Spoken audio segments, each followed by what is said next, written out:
Splitgate 2, it really can't catch a break, man. It's a bit of a shame in my mind, because underneath a lot of issues that has plagued this game since it's come out, the underlying core is not only a great idea, but it's actually executed brilliantly in some places, in my opinion. Good gunplay, fun portal mechanics, good movement tech, all the things that you kinda need to have both a good shooter with a nice little, niche attached to it to make it feel unique in the market. Many have coined it Halo meets Portal, including myself, because it seemed to do a great job at combining that top-tier Halo-esque combat with a three-dimensional game of chess that comes with the addition of portal mechanics. But on top of that great core are a lot of problems, from both a publicity perspective, but also from a game completeness perspective as well. No career page, limited portal functionality on a lot of the maps, no kill cams, broken challenges, no leaderboards. For many, it kind of feel like the game was still in a beta period and was released in a half-assed way. Well, folks, it turns out that the Splitgate devs seem to agree. On July 23rd, the official Splitgate 2 Twitter account dropped a lengthy statement, and the crux of it announces that the game, as they call it,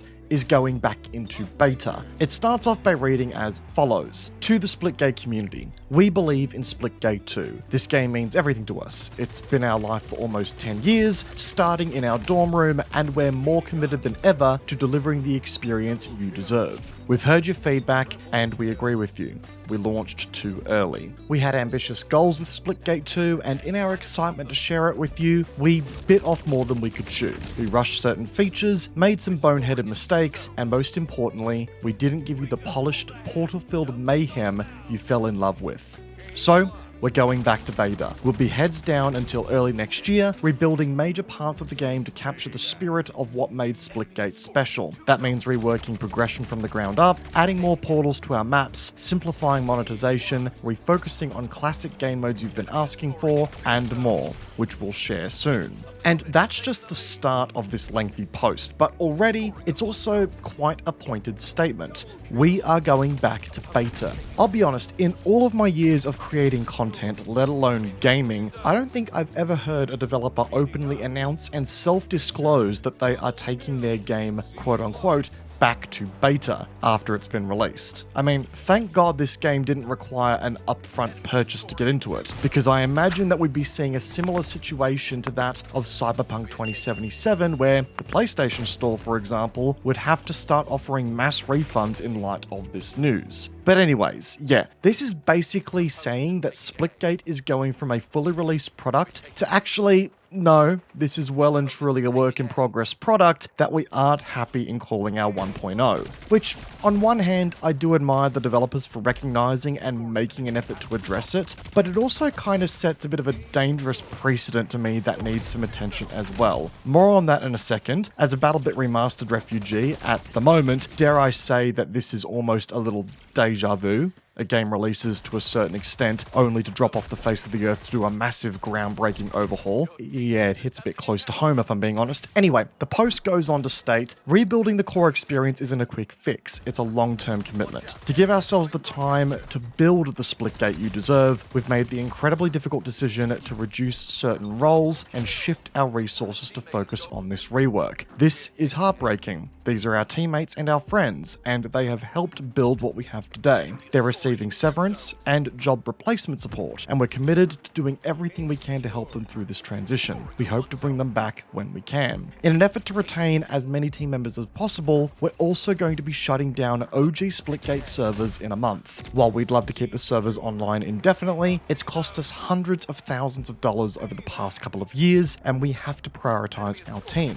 Like us, we know this game means a lot to many of you, so we are exploring the possibility of supporting offline or peer-to-peer matches. And when we return, we plan to have a dedicated experience in Splitgate 2 that delivers on the promise of the original. In the meantime, Splitgate 2 will remain playable, and we'll be shipping Chapter 3, as well as fixes and high-priority changes. We hope that you will continue to play and support the game. As always, keep the feedback coming. There's a bit more to the post, but that basically wraps it up. I think, if anything, this really illustrates just how dire the situation is for 1047 Games here. To effectively step back and try to return Splitgate 2 to the form and standard that they want out of the game, they need to lay off a whole bunch of stuff and also cut the server support for their previous title. That's a significant decision to make and a significant admission that they're not doing too great. And one that I know, especially for the Splitgate 1 lovers, is not going to go down very well in the interim, at least not before that dedicated core experience is added to the second game. For a game whose CEO came out all macho on the Summer Games Fest main stage with a Make FPS Games Great Again hat on, it really doesn't look that good, doesn't it? And I'll tell you, all of you guys who jumped on and really gave this game a hard time in light of that little stunt on that day, you guys are absolutely laughing out loud in your chairs right now. I know it. And you know what? You have your moment, kings and queens. You deserve it. I gotta hand it to you. Y'all guys were right about this one this time. Look, all joking aside, guys, I actually really want to see Splitgate make a return to form and really steal the show for the arena FPS market again. What 1047 has in concept and in some parts execution here is fantastic. Dare I say industry leading. But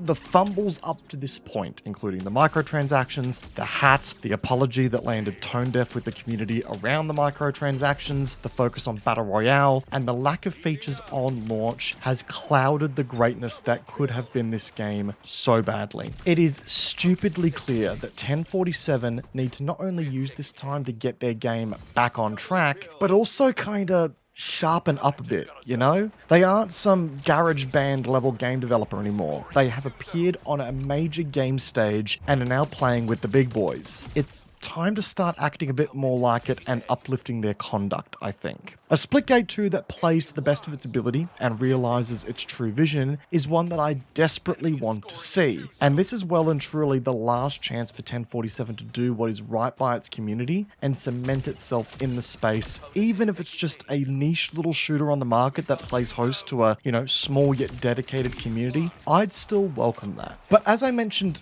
earlier, folks, this also plays a role in setting a very dangerous precedent, if I'm being completely honest. While it's great to see the devs acknowledging the situation and attempting to tackle it head on, it is, as I said, also the first time I've ever seen a developer publicly announce that their already released game is going back into a beta form.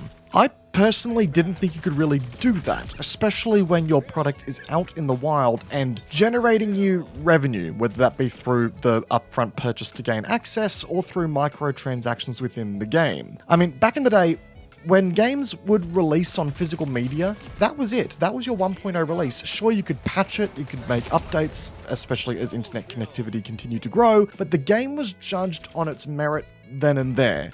None of this tiptoeing between, this is 1.0, actually no, sorry, this is just beta nonsense. So while I'm gonna do the Splitgate devs a bit dirty here, I have to kind of say it. Splitgate kind of represents one of the most egregious byproducts of an industry environment where we've not only normalized but now also celebrate the comeback of games that have terrible launches. A game launches badly, but if it can later have its quote-unquote No Man's Sky / Cyberpunk / Fallout 76 moment and rise from the ashes, then all is seemingly forgiven because we as gamers finally saw our investment come back to us through some patience with the devs. I actually plan on doing a full video on this in the near future because while it is great to see games reach their full potentials that ultimately deliver us some of the greatest experiences I think we've ever seen in gaming, looking at No Man's Sky and Cyberpunk, it's also normalized a lot of behavior that sees games rushed to release under the proviso of it's okay, gamers will wait, we can cash in now and just get it to 1.0 later, if we ever get it to 1.0. And Splitgate, whether it be malicious or not from the developer's side, has played right into that industry practice here. And then to publicly announce they're going back to a beta stage after claiming that, no, this is the release, I kind of sit here and say, well, hang on, when do we as gamers draw the line? When do we say, no, this is where we judge your product as it is? It's almost like this is starting to feel like the new get out of jail free card for developers when their game goes tits up, whether they expect it or not. Anyway, only time will tell, and that was a bit more of an industry-wide rant rather than something targeted at Splitgate independently here. Taking the conversation back to Splitgate specifically, given how many times these developers have really dropped the ball, the community ain't gonna put up with their shenanigans any more than they have done after this. They are really now on the verge of destroying what little shred of goodwill they have left. Some of which comes from this announcement and acknowledging the situation, but they really need to come back with a home run after this announcement. I do truly believe that if they get this wrong, I fear it's over for Splitgate 2. And dare I even say the Splitgate franchise more holistically, given the financial situation the developers seem to be in, noting layoffs and server closures.